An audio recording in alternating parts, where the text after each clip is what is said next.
2부 워터십 다운에서 18장 워터십 다운에서 상상 속에만 존재하던 것이 비로소 현실로 나타났다. 다음 날 저녁이었다. 이른 아침부터 그늘져 있던 워터십 다운의 북쪽 절벽은 1시간째 기우는 저녁 햇살을 받고 있었다.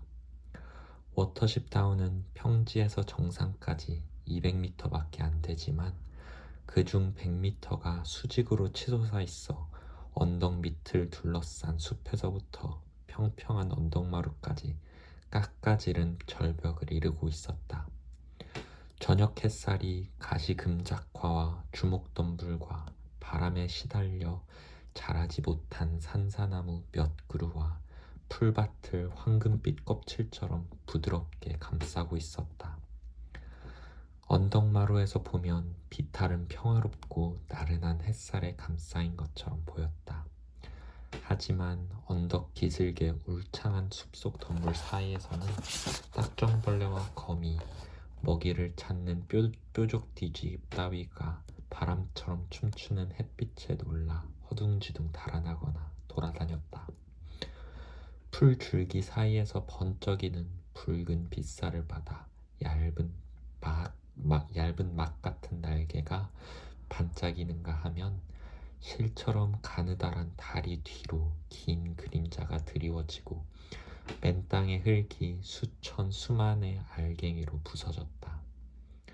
공기가 따뜻해지자 곤충들이 붕붕, 윙윙, 찌르르 울어댔다. 숲속에서는 노랑텄 맷새, 홍방울새, 방울새 소리가 벌레 소리보다 크면서도 차분하게 들려왔다.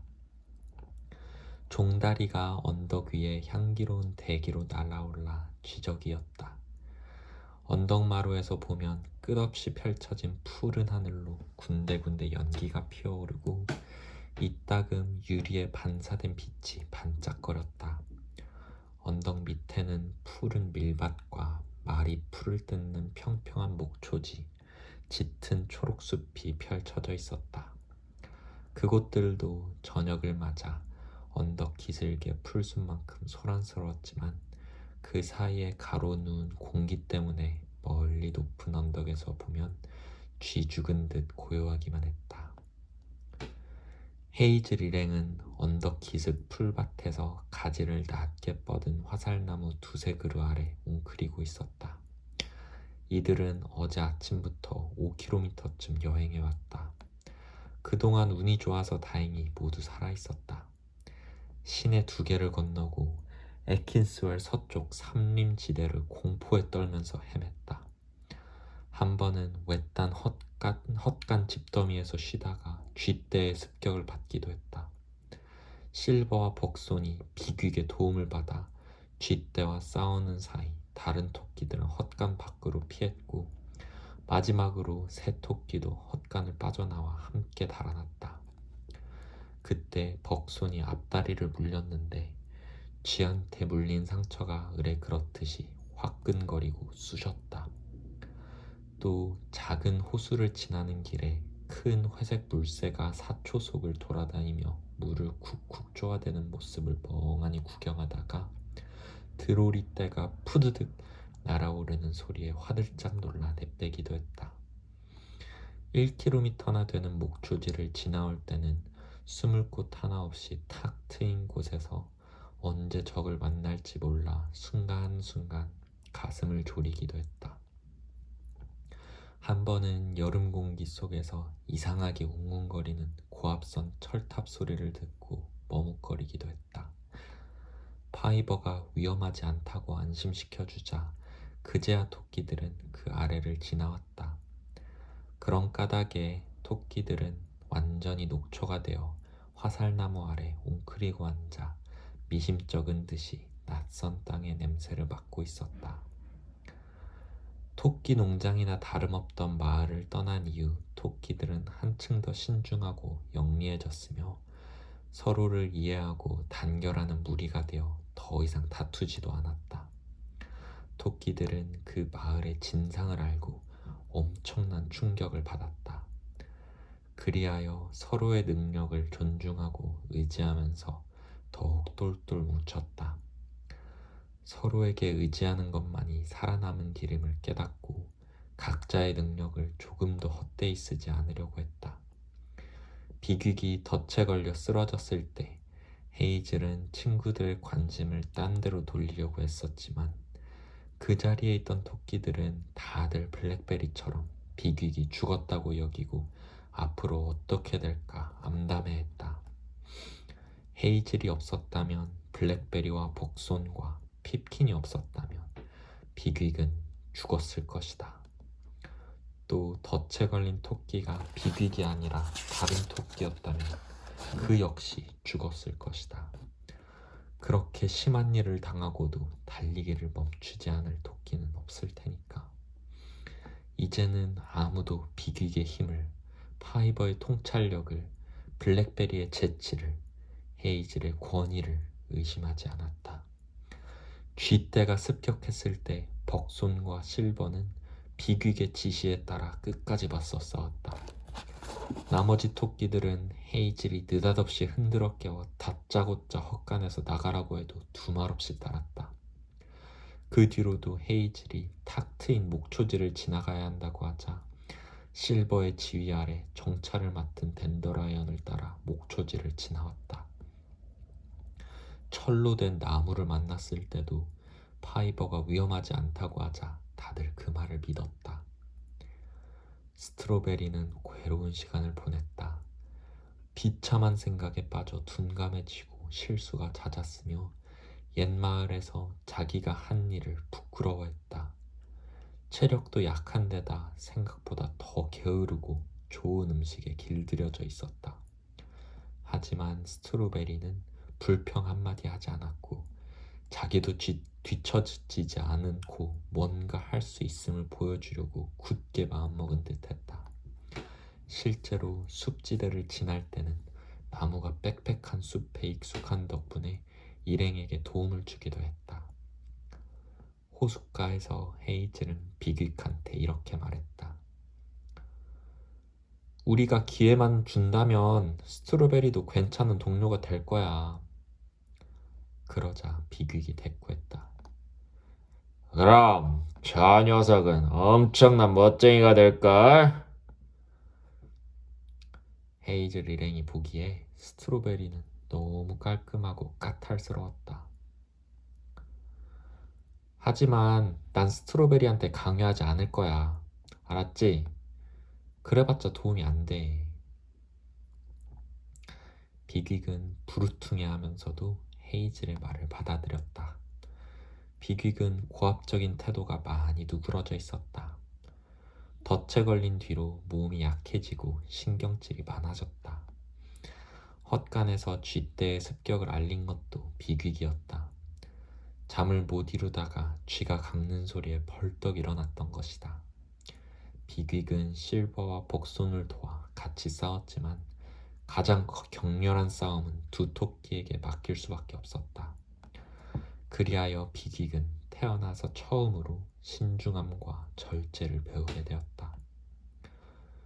저녁 해가 기울어 지평선 위 구름띠에 닿자 헤이즐은 나무 밑에서 나와 비탈 아래를 자세히 살펴보았다. 그러고 나서 개미뚝 넘어 솟아있는 언덕을 바라보았다. 파이버와 에이콘이 따라 나와 가시콩잎을 우물우물 뜯었다. 처음 본 식물이었지만 누가 가르쳐주지 않아도 먹어도 된다는 것을 알 수 있었고 그 덕분에 기운이 났다. 헤이즐은 장밋빛 줄무늬가 있는 진홍빛 꽃송이들이 이삭처럼 매달린 가시콩밭으로 들어갔다. 헤이즐이 말했다. 파이버, 이것만은 확실히 해두자. 아무리 멀어도 꼭대기까지 가서 보금자리를 찾아야 하는 거지? 그렇지? 하지만 꼭대기는 아주 높을 거야. 여기서는 보이지도 않아. 게다가 탁 트여 있어서 추울 텐데. 땅속은 춥지 않아. 흙이 부슬부슬하니까 적당한 곳을 찾아서 쉽게 굴을 팔 수 있어. 헤이즐은 다시 곰곰이 생각했다. 또 골치 아픈 일이 시작됐군. 지금 우린 지칠 대로 지쳐 있어. 하지만 여기 이대로 있는 건 위험해. 달아날 데가 없으니까. 낯선 곳인데다 땅속으로 숨을 데도 없어. 그렇다고 오늘 밤 모두가 꼭대기까지 올라갈 수도 없어. 그랬다간 더 위험할 거야. 에이콘이 말했다. 굴을 파야 되지 않을까? 여긴 예전에 지나온 히스 돈부스처럼 훤히 트인데다 네발송 중이 나타나면 숨을 만한 나무도 없잖아. 파이버가 말했다. 그런 건 언제나 마찬가지였어. 에이콘이 대답했다. 네 말에 반대하는 건 아니지만 굴은 필요해.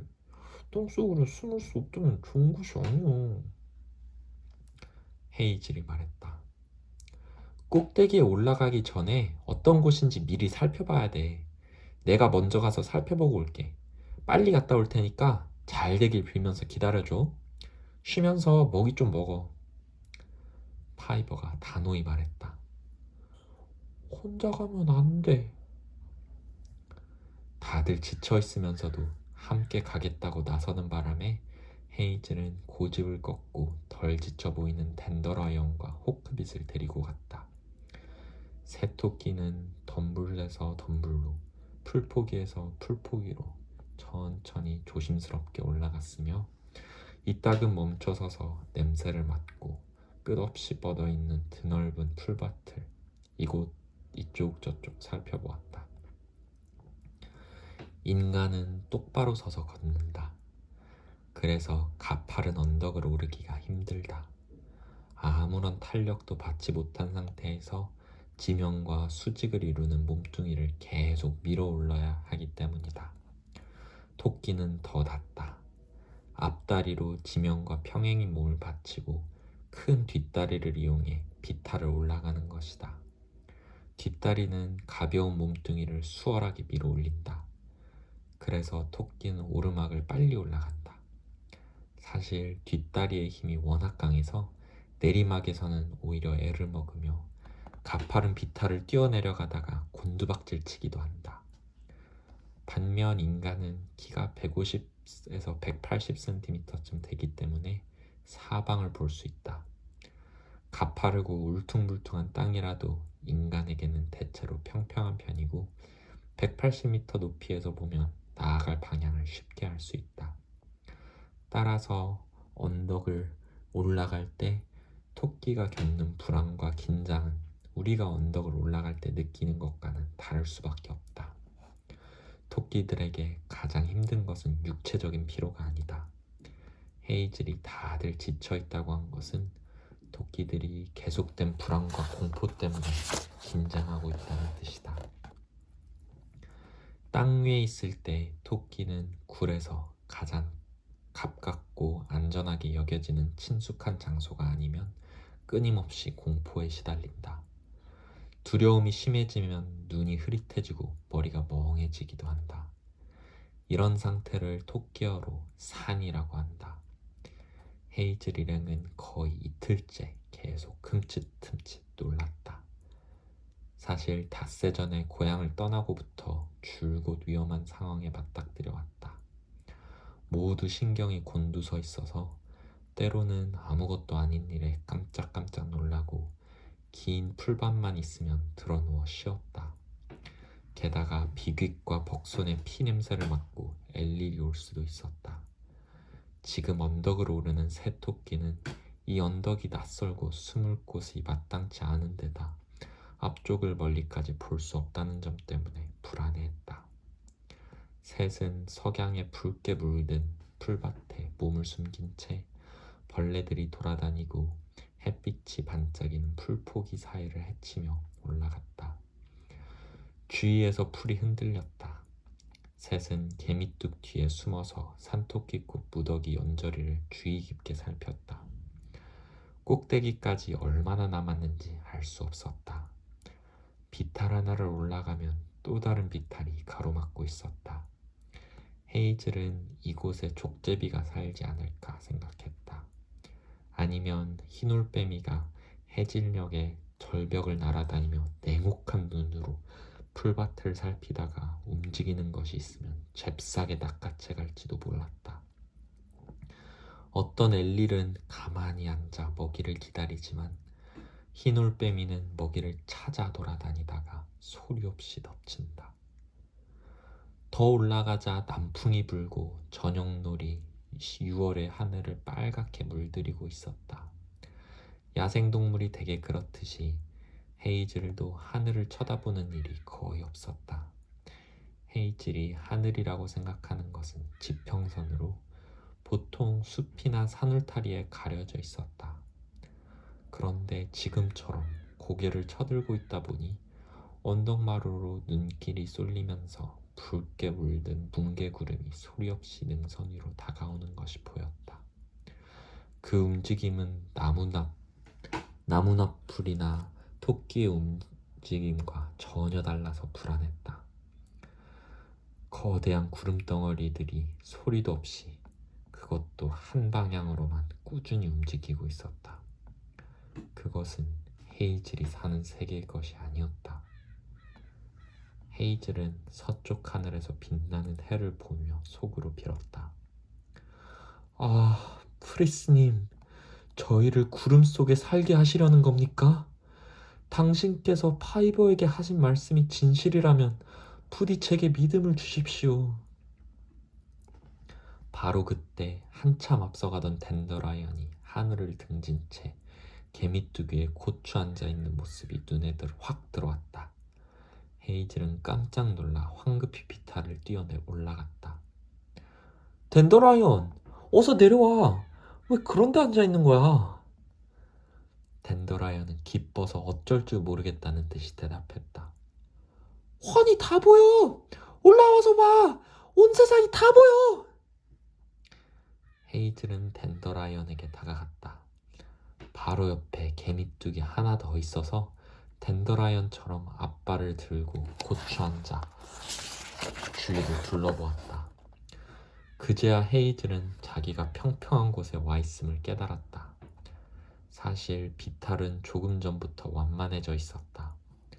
하지만 헤이즐은 탁 트인 곳은 위험하다는 생각에만 빠져 있어서 그런 줄도 몰랐다. 드디어 언덕 꼭대기에 이른 것이다. 풀밭보다 높은 곳에 앉아 있으니 사방이 훤히 보였다. 주위는 탁 트여 있었다. 움직이는 것이 있으면 금방 눈에 띌 것이다. 게다가 풀밭이 끝나는 곳에서 하늘이 시작되고 있었다. 인간이든 여우든 토끼든 누가 언덕을 올라와도 금방 보일 것이다. 파이버가 옳았다. 이런 곳이라면 무엇이 다가와도 금방 알아차릴 수 있었다. 바람에 토끼들의 털이 나부끼고 풀이 세차게 흔들리고 백리향과 꿀풀 냄새가 실려왔다. 그 고적함이 해방이자 축복처럼 느껴졌다. 토끼들은 그 높이와 하늘과 아득한 거리에 취해 저녁 노을 속을 깡충깡충 뛰어다녔다. 댄더라이언이 소리쳤다. 아, 언덕에 계시는 프리스님이여. 이 언덕은 프리스님이 우리를 위해 만드신 게 틀림없어. 헤이즐이 말했다. 만드신 건 프리스님이겠지만 알아낸 건 파이버야. 그 녀석이 와서 보면 뭐라고 할까? 앞으론 파이버라라고 부를까? 댄더라이언이 불쑥 물었다. 호크빗은 어디 갔지? 아직 날이 훤한데도 호크빗은 보이지 않았다. 두 토끼는 한참 두리번거리다가 조금 떨어진 두두룩한 흙더미에 올라서서 다시 주위를 살펴보았다. 하지만 보이는 것이라곤 들쥐가 구멍에서 나와 씨 맺힌 풀 사이로 돌아다니는 모습뿐이었다. 댄더라이언이 말했다. 내려갔나 봐. 어차피 계속 찾아다닐 순 없어. 다들 기다리고 있고 위험한 일이 생겼을지도 몰라. 우리도 내려가야 해. 댄더라이언이 말했다. 기껏 모두 살아서 파이버가 가르쳐준 언덕에 도착했는데 이제 와서 호크빗을 잃다니 너무해. 바보 같은 녀석. 아예 데려오지 말 걸 그랬어. 근데 이런 곳에서 우리도 모르게 호크빗을 잡아간 게 뭘까? 헤이즐이 말했다. 아니, 호크빗은 분명 돌아갔을 거야. 비극이 과연 뭐라고 할까? 또다시 호크빗을 물지는 말아야 할 텐데. 어쨌든 빨리 내려가자. 덴더라이언이 물었다. 오늘 밤에 다 데리고 올 작정이야? 헤이즐이 대답했다. 모르겠어. 그게 문제야. 쉴 곳이 마땅치 않아. 둘은 가파른 비탈 언저리로 갔다. 날이 어둑어둑해졌다. 아까 지나온 바람바집 숲을 보고 방향을 가늠했다. 이런 나무들은 고원에서 흔히 볼 수 있는데 사막의 오아시스 같다고 할 수 있다. 둔덕 위아래로 산사나무 대여섯 그루와 딱총나무 두세 그루가 함께 자라고 있었다. 나무들 사이에서는 맨흙이 드러나 있었는데 그 백토는 우윳빛 딱총나무꽃 아래서 보니 창백하고 지저분한 흰색을 띠고 있었다. 숲에 다가가다가 호크빗이 산사나무 사이에 앉아 앞발로 얼굴을 씻는 것을 발견했다.